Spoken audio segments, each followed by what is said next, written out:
Hi, thanks for joining me again. I'm going to read to you a very funny, silly story called Princess Mirror-Belle. And before I start reading the story, I just wanted to talk to you a little bit about context. So the little girl in the story has something called chicken pox. And that might be something you might not have heard of, but I bet the grown-ups in your life know about chicken pox, because I know when I was a little girl, one of the viruses that you could catch was something called chicken pox, and it gave you these itchy, like mosquito bites all over your body. We're going to read to find out a story about a little girl with chicken pox. Princess Mirror-Belle and the Dragon Pox by Julia Donaldson, illustrated by Lydia Monks.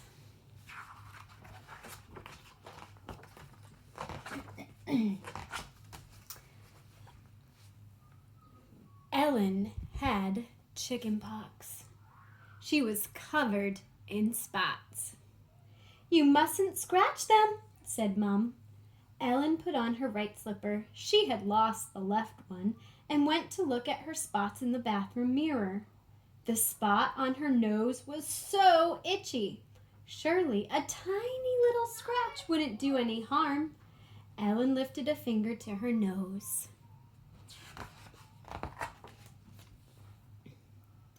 Then she jumped when a voice from the mirror said, "Don't scratch, you might turn into a toad."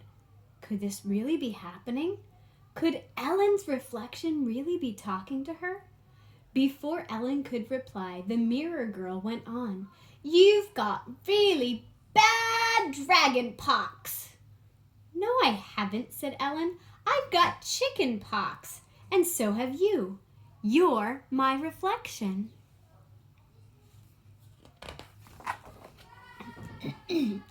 "Don't be silly," said the mirror girl, and the next second she had jumped out of the mirror and was in the bathroom with Ellen. "I'm Princess Mirror-Belle. You really ought to curtsy, but as you're my friend, I'll let you off." "Are you really a princess?" asked Ellen. "But you look just like me. You've got the same pajamas. You've even lost one of your slippers like me." "Oh, no, I haven't," said Mirror-Belle. She paused for a second and then continued.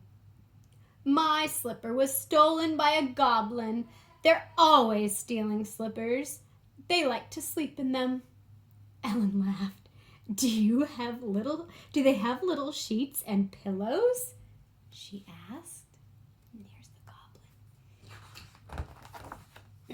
goblin. "Never mind that," said Mirror-Belle. "We need to get started on the cure for dragon pox." And she put the plug in the bath and turned on the taps. In America, we would say the faucet. She turned on the faucet. "But I haven't got dragon pox," said Ellen. "Well, I have," Mirror-Belle said firmly. "You see, a dragon captured me last week and carried me off to his mountain lair. Luckily, a knight came and rescued me, but when I got home, I came out in these terrible spots." "Did the knight want to marry you?" asked Ellen, but Mirror-Belle seemed not to hear. "Now then," said Mirror-Belle, "on with the cure. This stuff looks good." She grabbed a bottle of bubble bath and squirted it into the water. Then, "How odd!" she exclaimed, as hundreds of bubbles appeared. "Don't you have bubble bath back home?" asked Ellen. "Certainly not," said Mirror-Belle, "but we do have bubble fish. They're much better. They swim about in the bath and blow thousands of bubbles." "But isn't the bath water a bit hot for the fish?" asked Ellen. "Never mind that," said Mirror-Belle. "Let's get in." We need some more ingredients," said Mirror-Belle when they were both in the bath. "Let's try this." But before Ellen could stop her, she had squirted a whole tube of toothpaste into the water. "Hey, Now we won't be able to clean our teeth, Ellen protested. But can't you get the fairies to clean your teeth? Asked Mirror-Belle. No, I don't know any fairies. And what would they use instead of toothpaste? Well, our fairies collect dewdrops from the rose petals and use that, said Mirror-Belle.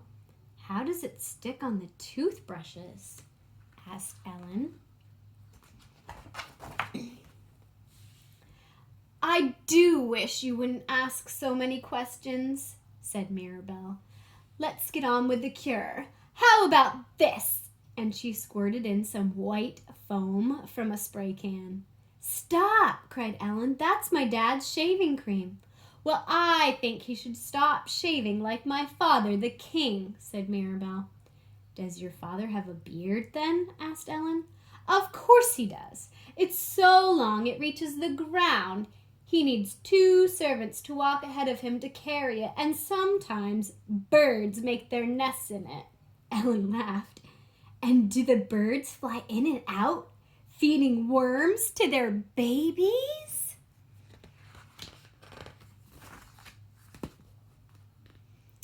Mirror-Belle didn't reply. Instead, she poured a bottle of shampoo into the bath. How will we wash our hair now? Asked Ellen. I wouldn't bother washing it, said Mirror-Belle. When my hair gets dirty, I just say a magic spell and wish for some different hair. My hair doesn't always look like yours, you know. Last week I had golden curls, and the week before I had red ringlets. I'd love to do that, said Ellen. What is the magic spell?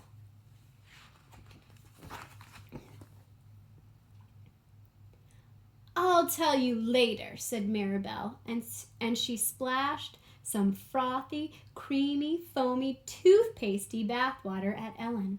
Ellen giggled and splashed some back. This was beginning to be fun.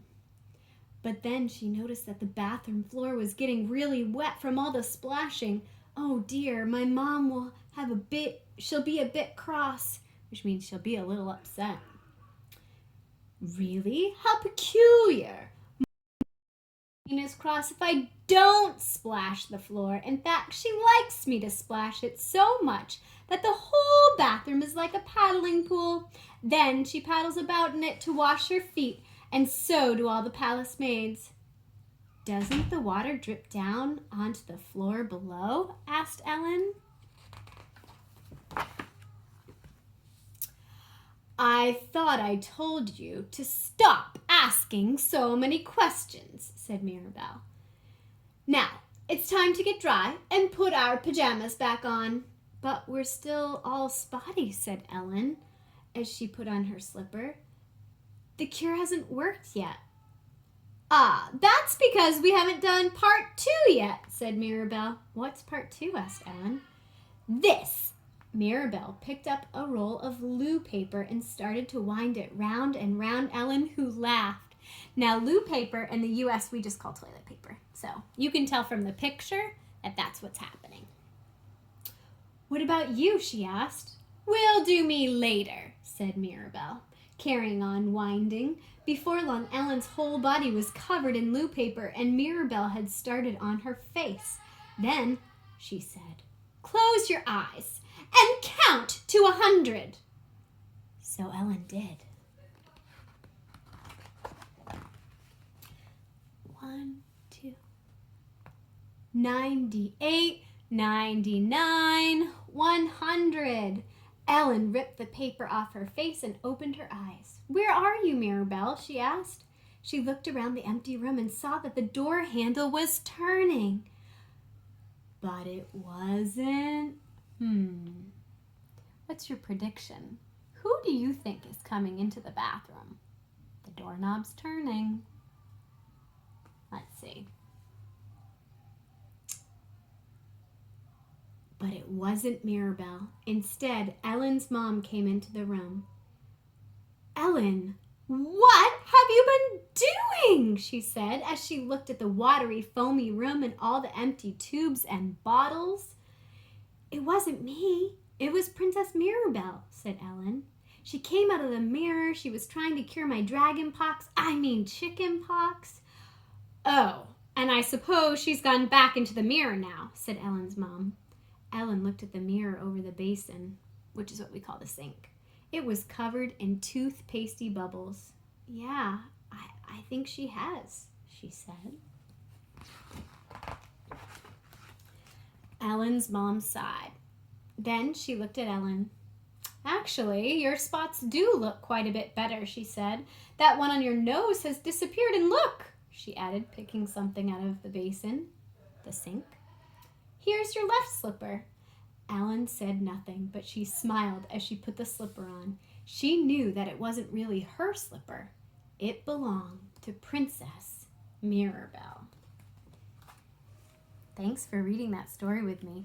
So if you read that story, some things to think about are, who are the characters? Where did this story take place? What's the setting of the story? What was the problem? Maybe there were a few. And how did they fix the problem? What were the solutions? I'm also wondering if you knew Princess Mirror-Belle's special words for changing her hair. So she said that there was a special spell that you could say. How would you change your hair? What color would it be? What would it look like? Hope to see you next time.